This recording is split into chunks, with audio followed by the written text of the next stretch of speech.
Swayam Prabha. Digital India. Educated India.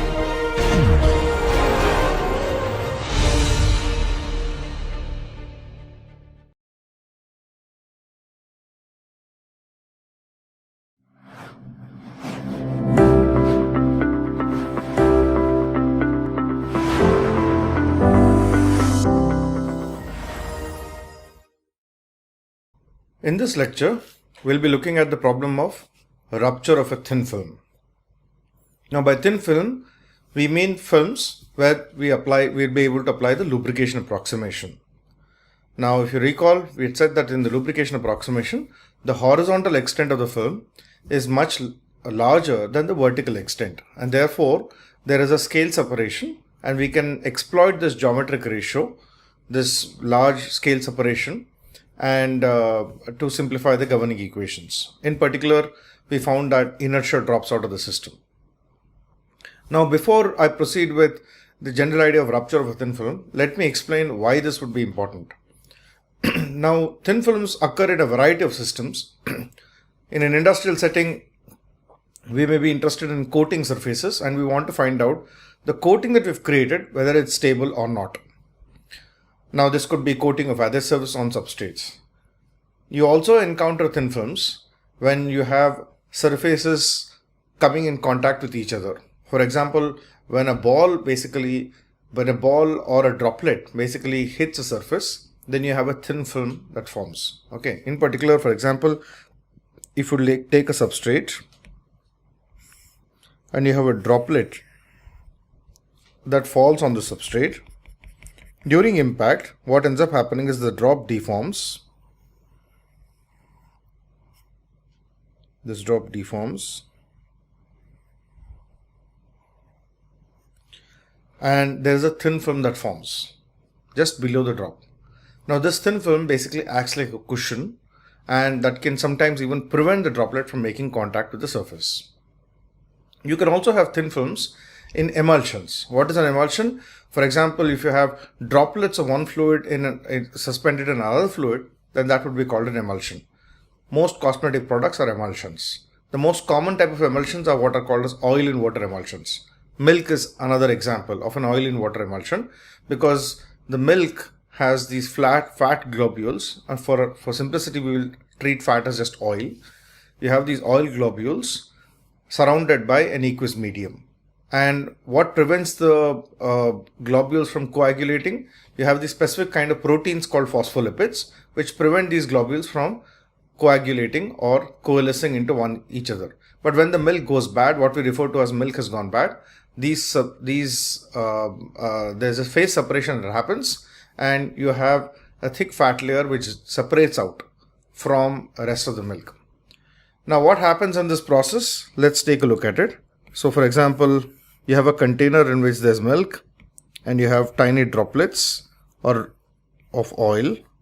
Now, of course, this is an exaggerated view, but you do see this image. If you were to look at milk under a microscope, you will see these tiny droplets. And if you look at, let's say hypothetically, a collision occurs between these droplets. So you have oil here, and you have oil here, and you have water. Now, in such a system, you have, when these oil droplets approach each other, they would tend to deform.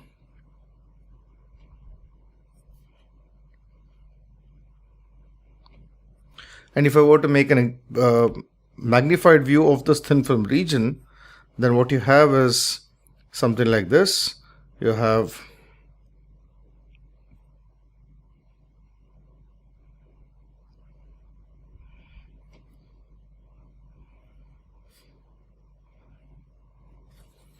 oil droplet, two oil droplets.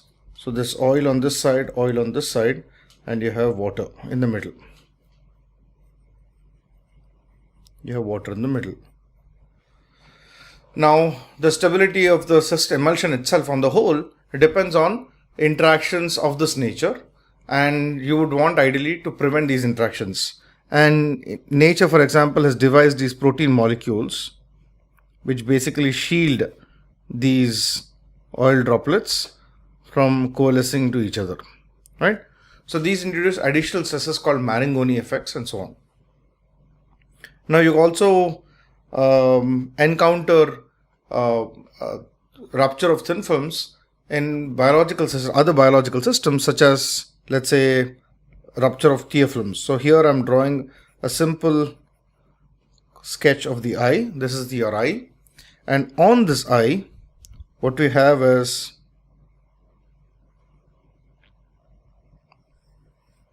a thin tear film. This tear film is formed every time we blink our eye.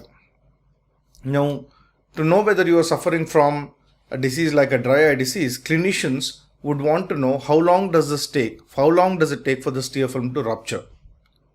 Right? So that will tell the clinician about the health of your eye, and if you are suffering from any diseases like the dry eye disease. So again, you have the same situation. You have a thin liquid film. In this case, again in the eye, it's mostly an aqueous medium, and you want to find out whether how long does it take for the thin film to rupture.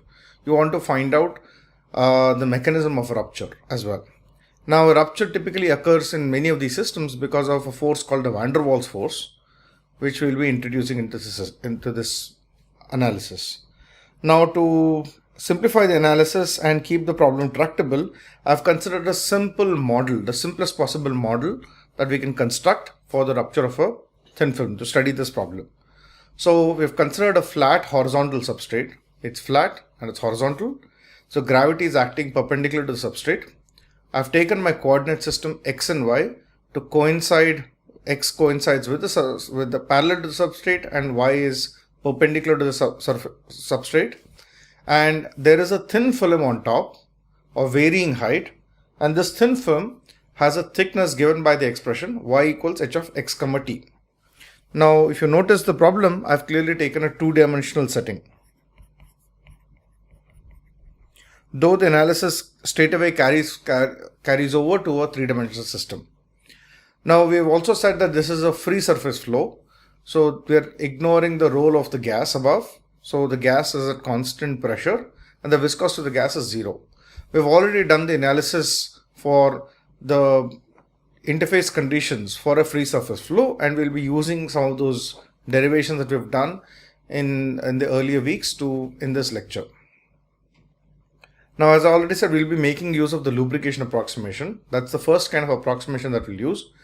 Later on, we'll make use of another simplification, which is the linearization of this disturbance. So now if you consider a flat undisturbed interface, let's say the thickness of that interface is h0.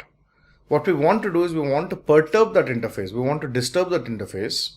So the interface shape at an arbitrary time would be given by this equation h of x comma t. And now what we want to do is we want to find out whether the disturbance that we've given grows or decays in time. So we will assume that these disturbances are small. So that's a linear approximation that we will make use of. So we'll make use of two distinct approximations. One is the lubrication approximation, which will first allow us to simplify the equations of motion and the boundary condition. And then we will basically do a linear stability analysis on the simplified equations. So that's the strategy that we're going to follow. Now, we've already derived the non-dimensionalization procedure for lubrication approximation problems. So I've taken the characteristic length scale for non-dimensionalization of x variables as L. For y, I've taken to be h0.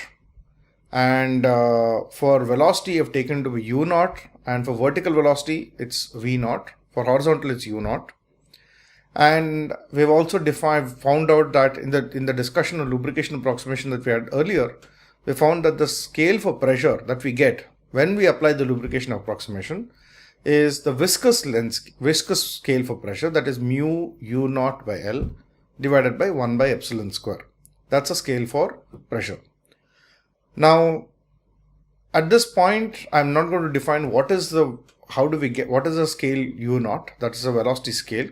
That is because the characteristic scale u0 for velocity depends on the problem that we're taking. For example, if it's a capillary driven problem, then the velocity scale could be defined as a balance between capillarity and surface tension and viscosity. If it's a van der Waals driven problem, then it could be a balance between van der Waals forces and viscosity. So depending on the nature of the problem, I could define velocity. You could even have a gravitational spreading problem. So you could actually have a different scale for velocity. So at this point, it would be best to leave U0 as a scale, characteristic scale for pressure, and at an appropriate time, we will define this characteristic scale for pressure, for velocity.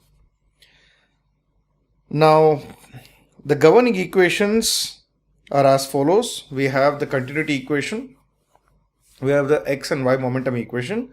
Since gravity is in the y direction, we have this rho g term only, gravity term only appearing in the vertical momentum equation.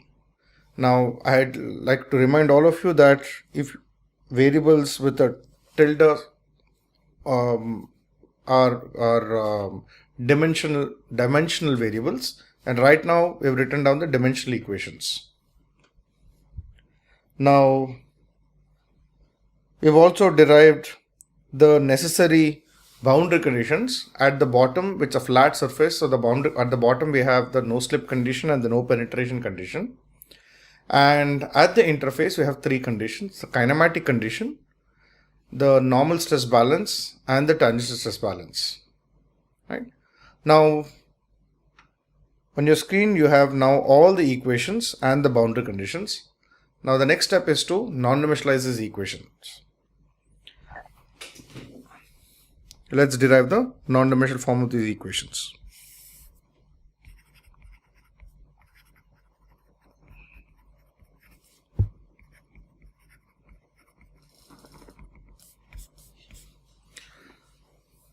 Now, terms like, I'll give you an idea. So terms like del u by del x simply become u0 by L. This is with a tilde, becomes del u by del x. Similarly, del v by del y simply becomes epsilon u0 by h0 del v by del y. But since we recognize that epsilon is nothing but h0 by L, so h0 by epsilon is just L. Therefore, we have u0 by L del v by del y. Therefore, that's how we write down for all the terms in the equation. So let's write down these equations. I'll write down the equations directly. So the continuity equation becomes del u by del x plus del v by del y equal to 0. Note that there is no decoration on top of any of these variables. So if they are plain variables, they are non-dimensional variables or dimensionless variables. The continuity, the equation remains as it is, doesn't change. The x momentum equation becomes del square u by del y square del x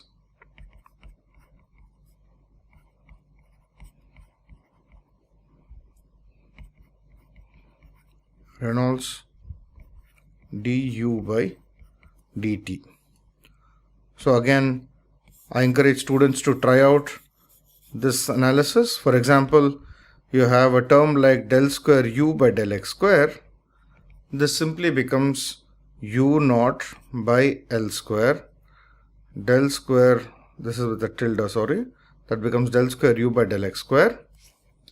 And if you compare it to another term like del square u by del y square, you have u0 by h0 square del square u by del y square.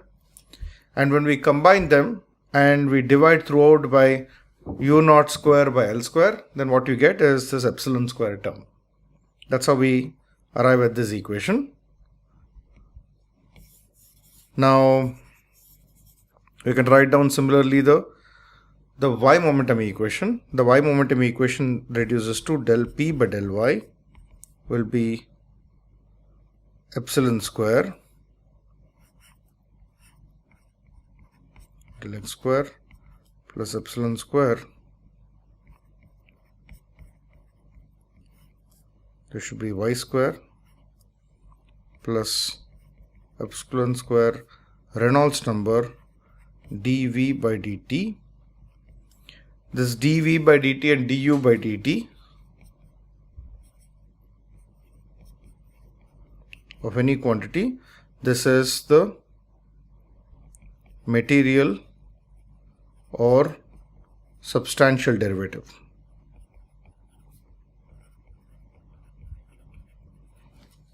Alright, and then we have a gravity term.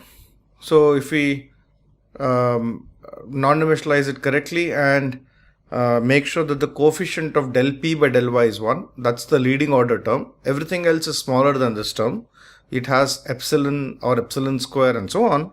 Then finally here you get epsilon cube L by nu u naught times g, where nu is the kinematic viscosity and we have gravity as it is. So that's my equations. So let me label them. This is the continuity equation. This is the x momentum equation. And this is the y momentum equation. So, okay, having written down these equations, our next step is to write down the conditions at y equal to 0. As you can see, it is just u equal to 0 and v equal to 0 as it is without any change. Let's write them down.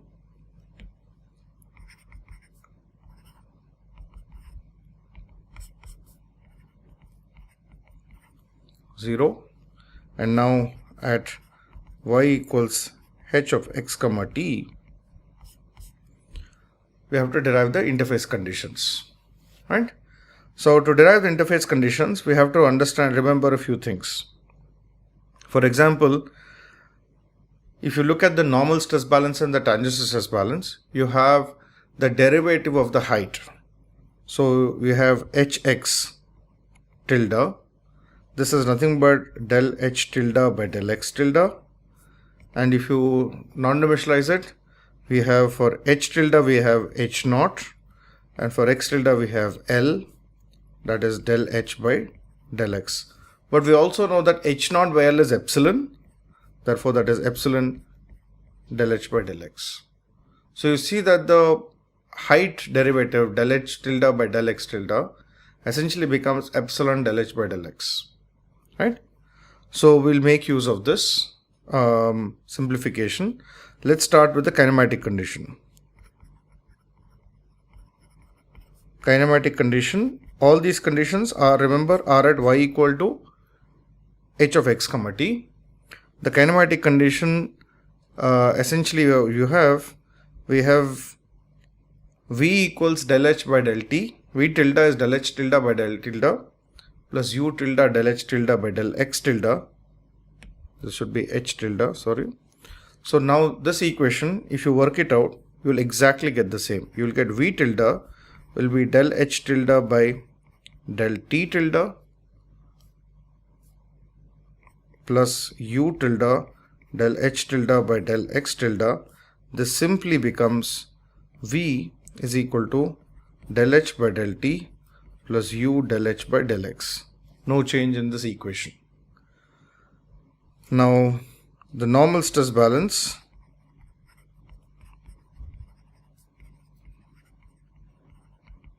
I'll do it a little slowly to highlight what are the key terms that enter in the normal stress balance equation. So let's start by writing down what is the normal stress balance in the dimensionless form straight away. So we have minus P times PC plus 2 mu. So we have terms like, okay, let's write down P infinity minus P. So that's, we have P infinity minus P, this times PC, that's what we have. And then we have these viscous terms here. The viscous terms essentially you have, if you see here, you have a lot of hx derivatives, right, in this term. So let's write that down, plus 2 mu. So first is we have hx square minus 1, that becomes epsilon square hx square minus 1, 1 plus epsilon square hx square times ux becomes u naught by L times hx, and then we have minus hx by 1 plus hx square, that is epsilon hx by 1 plus epsilon square hx square times uy plus vx. Uy plus vx essentially becomes u naught by h naught into uy. V tilde x tilde essentially becomes epsilon u naught by L into Vx. That's my u tilde y tilde plus V tilde x tilde, that is uy plus Vx. That's my term. And on the right hand side we have gamma hxx, that is h naught by L square, right? H naught by L square times hxx by 1 plus epsilon square hx square whole power 3 by 2. That's all the terms that we have got here. So now we will use, we know that the scale for pressure would be mu u naught by L into 1 by epsilon square. Let's make use of this. What do we have here?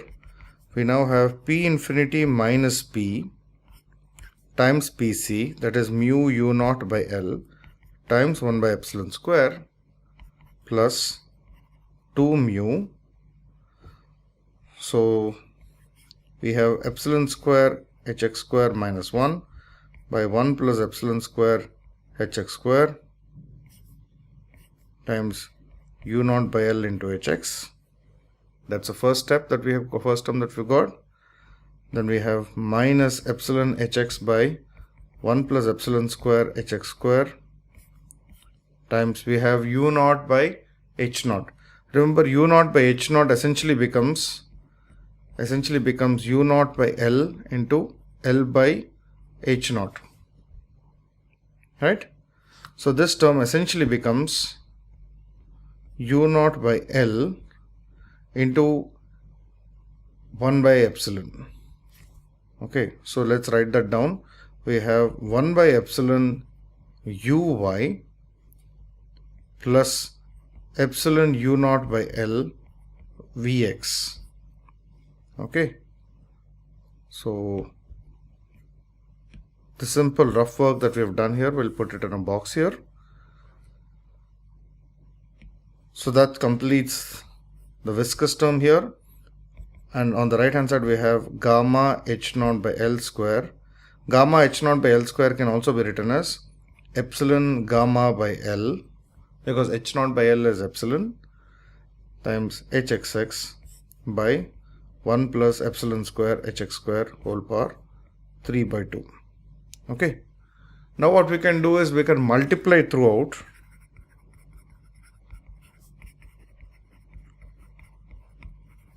by L by mu u naught into epsilon square. Okay. So what does it immediately do to us? So if you see the equation, the coefficient, this term I have taken and I'm dividing throughout by this term, so that the coefficient of pressure becomes unity. So I immediately have P infinity minus P, right? And then I have 2 mu epsilon square L by mu u naught. That's what I have, right? And we have epsilon square hx square minus 1 by 1 plus epsilon square hx square u naught by L hx. That's what I have. I have here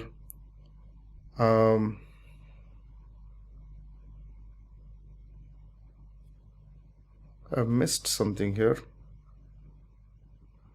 I missed a u naught by L, sorry about this. So in the uy term, just correct this thing here. This should be u naught by L. Just correct this u naught by L there in that term. So I have epsilon hx by 1 plus epsilon square hx square times, if I take u naught by L, u naught by epsilon into L, if I take that common, I'm going to get uy plus epsilon square vx, and then on the right hand side I have epsilon gamma by L multiplied by epsilon square L by mu u naught times the curvature term, 1 plus epsilon square hx square whole power 3 by 2. So now I have all the terms in the equation, and so now let's do some simplification here. So straight away mu cancels out here, and on the right hand side you have L cancelling out. Now we also have L by u naught, right? This L by u naught, this term here that we see here, cancels out u naught by L and u naught by L terms, right? So and then further I also have one more cancellation that I can do. I can cancel out this epsilon over here with the epsilon in the denominator, in the second term, in the viscous term. So now let's simplify this equation. What do I have here? I have P infinity minus P plus 2 epsilon square times epsilon square hx square minus 1 by 1 plus epsilon square hx square into hx. Sorry, this should be ux. Sorry, make the correction. This should be velocity ux. ux in the previous terms as well. This should be ux. Okay. Minus hx by 1 plus epsilon square hx square times, what do we have here? We have uy plus epsilon square vx. This is equal to, on the right hand side what we have is epsilon cube gamma by mu u naught times hxx by 1 plus epsilon square hx square whole power 3 by 2. Right? This is what I have. So notice that this term, this entire term here, the viscous term, is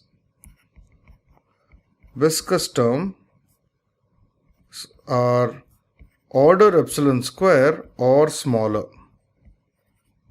There's an epsilon square sitting outside, okay, and every other term that we have here is either epsilon square or it's even smaller. We even have, for example, the last viscous term that you see that has an epsilon square Vx. So that's a order epsilon to the power of 4. So we know that these are small terms. Small compared to what? Compared to the order 1 terms on the left hand side. Okay. What about this term? Now if you notice here, this is epsilon cube divided by mu u naught by gamma. This is nothing but epsilon cube by capillary number. Is this term small? We cannot comment at this point. The reason for that is because we do not know the value of capillary number. So a new non-dimensional number has naturally entered the problem, and that's expected because this term is, I've chosen a scale for pressure to be the viscous scale, and on the right hand side I have curvature term, which is a surface tension term. So whenever I have a ratio of the viscous scale to the surface tension scale, we should expect a capillary number. So that's exactly where it shows up. Now if capillary number is comparable to epsilon cube, then that's an order 1 term. But if capillary number is much smaller than epsilon cube, then the term becomes very important. Right? Whereas if capillary number is order 1, then you can safely say that surface tension is not important. So this actually tells us, it also tells us what is the typical range of Capri numbers that we should expect for a lubrication in the lubrication problems where curvature is important or not, right? So instead of writing out the whole equation, what I will do is, for simplification, I know that these terms don't matter for what's going to come. So I'll just say P infinity minus P plus order epsilon square terms. Okay, order epsilon square is the leading order terms. Okay, this is equal to epsilon cube by capillary hx6 by 1 plus epsilon square hx square whole power 3 by 2. That's what we get. This is my normal stress balance. Now let's write down the tangential stress balance.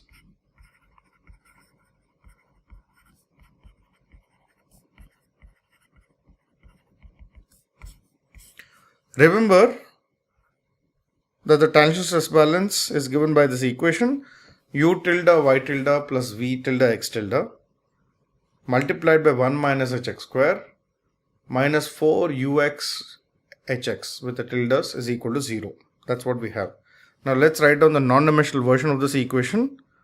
So I'll straight away write down the non-dimensional version. What do we have is u tilde y tilde. So that becomes u naught by h naught uy plus v tilde x tilde, that is epsilon u naught by L Vx.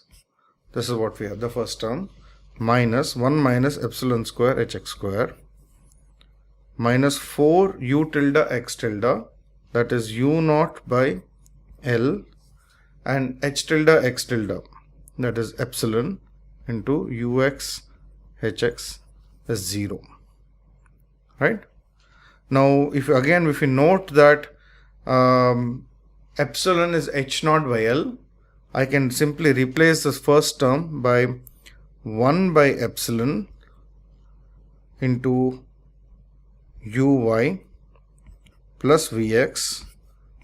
I have a u naught by L on the outside, 1 minus epsilon square hx square, and then I have 4 epsilon u naught by L ux hx is 0. I can safely cancel this term on both sides in both the terms, and so now I have uy plus epsilon vx times 1 minus epsilon square hx square minus 4 epsilon square ux hx is 0. That's my leading order. That's my tangential stress balance. So now is a good time to summarize all the equations. But before we do that, we can make one more simplification. Now if you notice all these equations, so for example, these are the non-dimensional momentum equations. The non-dimensional momentum equations, if you notice, I have grouped them into two parts. On the left hand side we have the leading order or the order 1 terms, that is terms which do not have an epsilon. On the right hand side we have terms of size epsilon or epsilon square or epsilon square RE and so on. Now I've done the same thing in the kinematic condition remains unchanged. As far as the normal stress balance is concerned, we again have the same thing.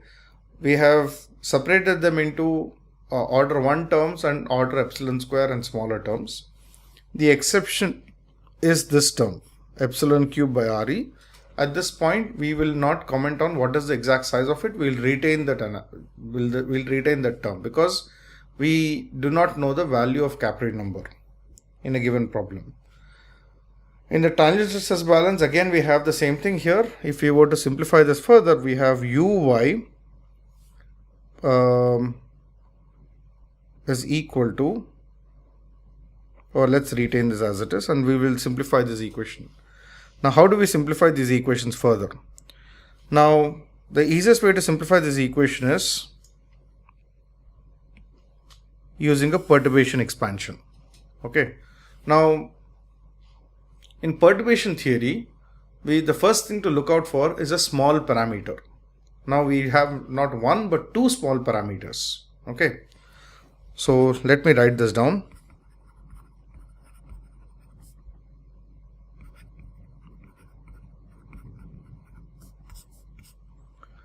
So we have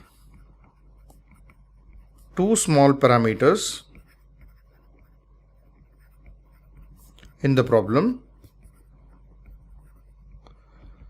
One is epsilon and the other is epsilon square Reynolds number. We will set both of these small parameters, we'll set both of them to be much less than 1. Okay, so in other words, what we have is we have epsilon much less than 1 and epsilon square Reynolds number will also set it to be much less than 1. The second term, that is epsilon square Re, it's very convenient to think of this term as being how do we achieve this condition of epsilon square Re being small? You can say I'm setting Reynolds number to be finite and fixed, and the epsilon square times Reynolds number is much smaller than 1. In other words, the size of this term I can vary it by varying the value of epsilon. Okay, and what does this allow me to do? It allows me to expand all the terms in terms of epsilon. So we will carry out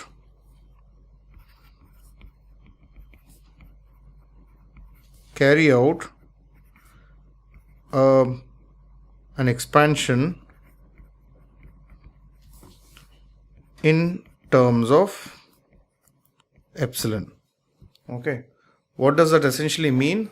It means that I will expand all the variables in some powers of epsilon typically, but since we do not know the exact powers of epsilon, we will just do it in terms of arbitrary gauge functions. So let's do this. So for example, I could say u is in this case x, y and t is some u naught, that's a leading order, plus f1 of epsilon u1 plus so on. So f1 is some arbitrary gauge function of epsilon, and we know it's much smaller than 1. That's the condition. So similarly, v is v naught plus f2 of epsilon pressure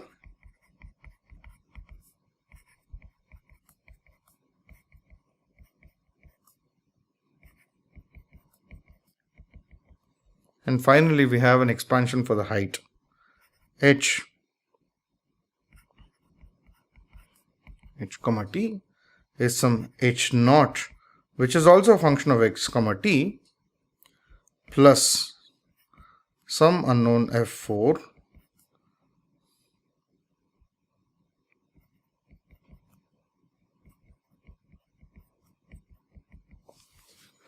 It is possible to determine exactly what these gauge functions are, but it suffices to say that f1, f2, f3 and f4, they're all much smaller than 1. It's sufficient for us because the focus in our analysis is only on the leading order terms. So if we substitute these expansions into the governing equations, what we get is we get the leading order equations.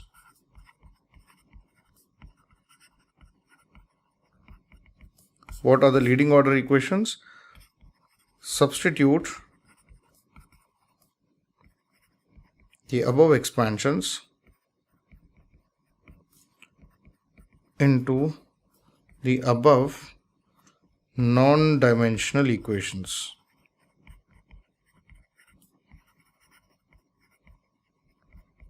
Okay, let's start with the continuity equation. The continuity equation becomes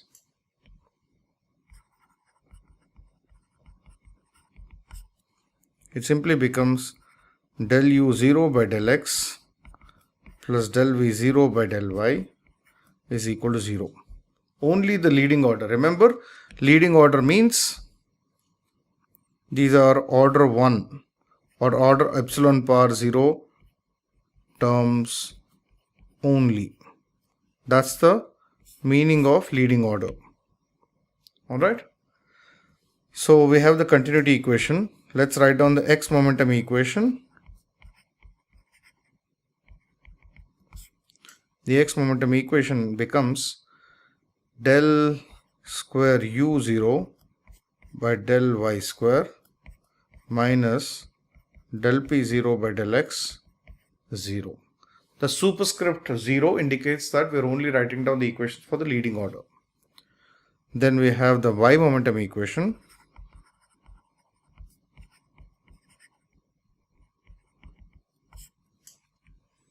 That becomes del p0 by del y becomes epsilon cube L square by nu u0 times g. That's what we have. I just realized that I have not put an L square there. I think there should be, please correct this term, there should be an epsilon cube L square. Okay, that should be an L square on the right hand side. So we have written down all the equations. Now, just like the argument that I gave for the normal stress balance, where we had the Capri number, we have the same requirement even here. I have not removed this gravity term because at this point I do not know the exact value of this non-dimensional quantity. Epsilon cube is compared now to this new quantity, which is L square into g by nu u0. Till I know the value of that quantity, I cannot actually straight away say that it is very small. But even if it was very, very small, you will see that it does not matter to the analysis, because what matters for the x momentum equation is the pressure gradient in the horizontal direction. Okay, so this will not eventually matter in any case, but let's retain it for the sake of accuracy. Now let's write down the boundary conditions. At y equal to 0, we have u leading order, and leading order v is also 0. At y equals h of x comma t, what we have is we have v is del h by del t plus u del h by del x. Okay, I just made one small error here. We don't need to do an expansion in h, so we can get rid of this. It's sufficient to only make an expansion in u, v and p, right? So we've already made use of the lubrication approximation, where h essentially becomes is much smaller than the horizontal length scale. So the boundary conditions are applied at y equals h at this point. So we have the kinematic condition. We have the normal stress balance essentially becomes P infinity minus P is equal to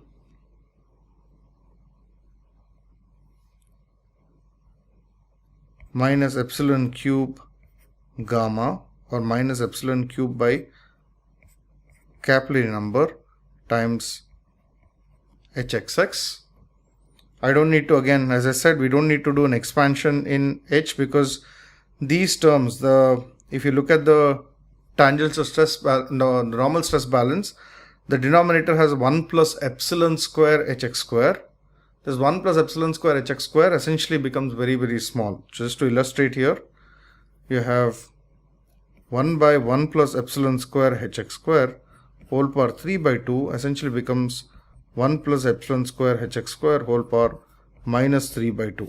And this becomes 1 minus 3 by 2 epsilon square hx square by binomial expansion. And this is an order epsilon square term and is small. So that's how we get rid of all the other complex terms. So we have this term, pressure, the normal stress balance, and I should mention that this is a leading order pressure term. And finally, the tangential stress balance simply reduces to del u0 by del y is 0. So we have the kinematic condition, we have the normal stress balance, and we have the tangential stress balance. So now that we have all these equations of motion along with boundary conditions, we have a closed set of equations. We still haven't introduced forces like the van der Waals force, but we will take it up in the next lecture. So what we want to now do is to